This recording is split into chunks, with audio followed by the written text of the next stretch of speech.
يا اهلا وسهلا اعزائنا المتابعين، اسعد الله صباحكم. حياكم الله معنا في تقرير جديد نكشف لكم فيه باذن الله تعالى وجه اخر من اوجه الجمال في منطقه جازان، احد المواقع الطبيعيه البكر في المنطقه. خليكم معنا. الموقع اللي راح نزوره ونستكشفه معاكم اليوم هو وادي مجرع، وواحد اوديه مركز بلغازي في محافظه العذابي، وهو مثل ما قلنا لكم انه هو احد المواقع الطبيعيه البكر في المنطقة. وحقيقة انه المكان هذا قليل من الناس سبق وزاروه او حتى يعرفوا. الان احنا وصلنا في هذا المكان. طبعا في هذا المكان خلاص لازم نوقف السيارة، وقفنا السيارة هناك وراح نكمل المشوار الى الوادي مشينا على الاقدام تقريبا 4 كيلو.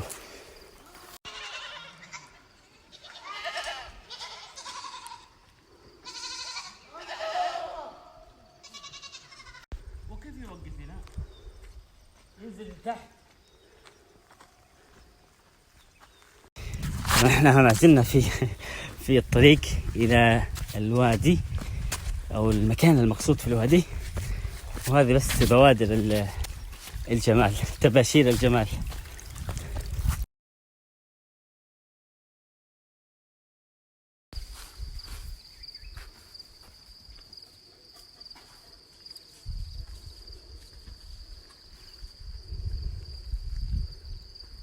صحيح أن المسار أو الطريق إلى المكان المقصود في هذا الوادي متعب جدا، ولكن طبيعة المكان اللي يزداد جمالها كل ما توغلنا في هذا الوادي تخلق فينا فضول وطاقة أكثر في أننا نواصل المشوار.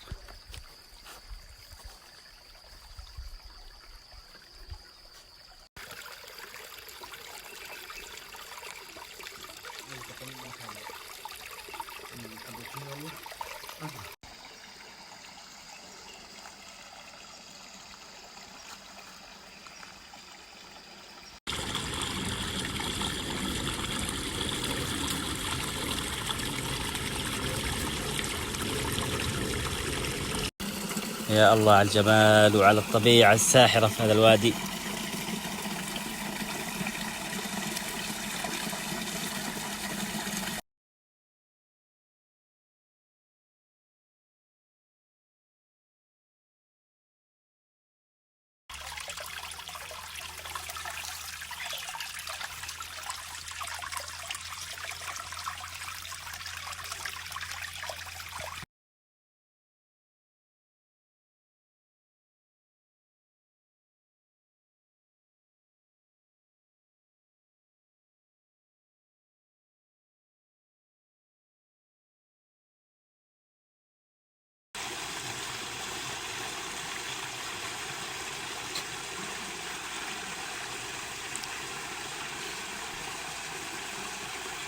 طبعا المكان اللي نمشي فيه الآن هو مجرى الوادي، وادي مجرع في بلغازي. انتم شايفين المكان هو عبارة عن مجرى وادي محصور ما بين الجبال، هذا الجبال من جهة ومن الجهة الثانية. تقريبا عرض المجرى من 10 إلى 15 متر، واتوقع انه انتم شايفين الصورة تحكي عن نفسها وعن جمالها، جمال هذا المكان.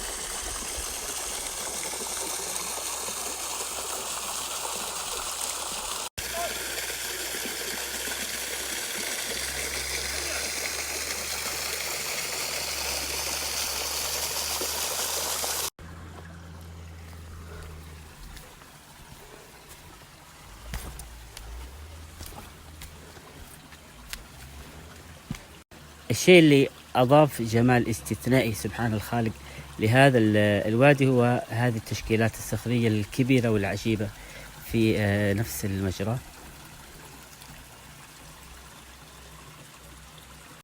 طبعا المياه ما شاء الله تبارك الله تجري في هذا الوادي على مدار العام تقريبا.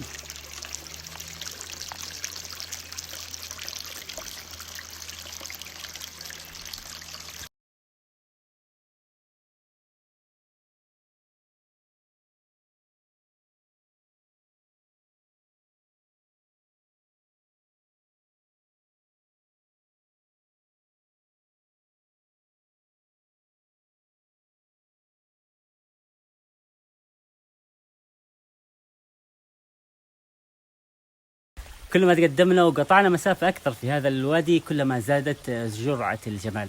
وأتوقع أنه من المقاطع والصور اللي قاعدين تشوفونها شوفوا كيف أنه الجمال قاعد يتدرج أكثر وأكثر في هذا المكان. شايفين المكان الجميل من الوادي.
وأخيرا وصلنا إلى النقطة اللي نبحث عنها في هذا الوادي، هذا المكان. شايفين كل هذا الجمال وهذه الضوعة ما شاء الله تبارك الله، سبحان الخالق.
الوصول إلى هذا المكان أبدا مو سهل، ولكن أول ما وصلت وشفت المنظر البديع هذا وهذا الكنز من كنوز الطبيعة اللي وهبه الله سبحانه وتعالى لمنطقة جازان، أنسى كل التعب وكل المشقة وأشعر بالطاقة تتجدد بداخلي مع كل ثانية أقضيها في هذا المكان.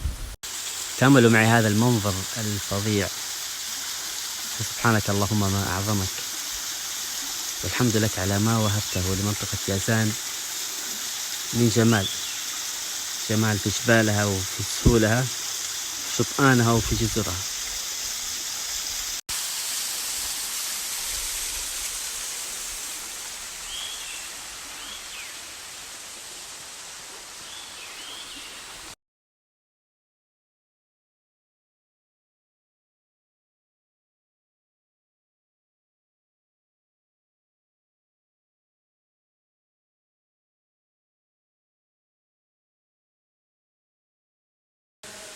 شوفوا سبحان الله هذه الصخرة الكبيرة، طبعا هي بعيدة أو في الجهة المقابلة للشلال، لكن شوفوا كيف إن الماء ينزل من الصخرة هذه، سبحان الله.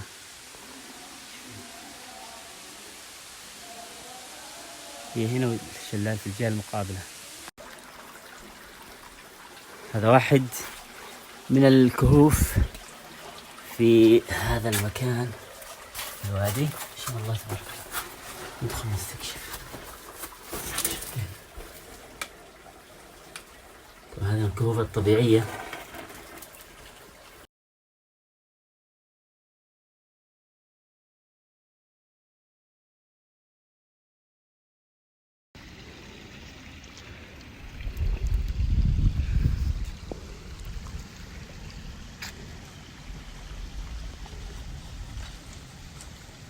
هنا نكون وصلنا معاكم لنهاية تقريرنا لهذا اليوم اللي استكشفنا فيه معاكم كنز آخر من كنوز الطبيعة اللي وهبها الله سبحانه وتعالى لمنطقة جازان، وهو وادي مجرع، وهو أحد أودية مركز بلغازي التابع لمحافظة العيلالي. المكان جدا جدا جميل ويستحق الزيارة. بالنسبة للسير أو المشي في هذا الوادي فحقيقة المسافة شوي بعيدة من آخر نقطة توقف فيها السيارة إلى نقطة الشلال الكبير اللي وصلنا قبل شوي. بالنسبة للمشي ممكن تمشي وفي مسارات للمشي، ولكن تحتاج شوي إلى لياقة. بالنسبة للتجمعات المائية فأتمنى إنه حتى لو إنك تجيد السباحة أتمنى إنك ما تنزل في تجمعات المياه.